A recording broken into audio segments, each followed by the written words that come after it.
বিগত বছরটা বলিউড বাচ্চা শাহরুখ খানের জন্য স্মরণীয় হয়ে থাকবে। এক ক্যালেন্ডারই পরপর 3টি হিট সিনেমা উপহার দিয়েছেন কিং খান।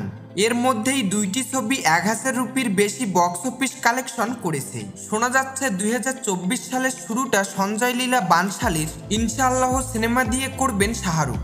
ইতিমধ্যেই নাকি এই সিনেমার প্রি প্রোডাকশনের কাজ শুরু হয়ে গেছে। আগামী মে বা জুন মাসে আসতে পারে আনুষ্ঠানিক ঘোষণা। একটি সংবাদ মাধ্যমের প্রতিবেদনে বলা হয়েছে, শাহরুখের সঙ্গে সিনেমা প্রসঙ্গে প্রাথমিক আলাপ সেরেছেন পরিচালক।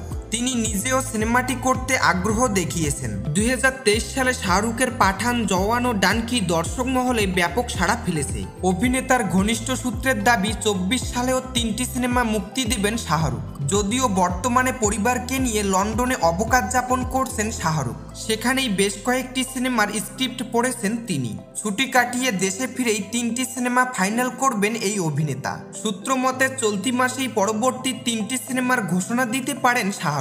এরপর নেমে পড়বেন শুটিংয়ে। 2023 সালের ধারাবাহিকতা 24 সালেও ধরে রাখতে চাইবেন কিং খান।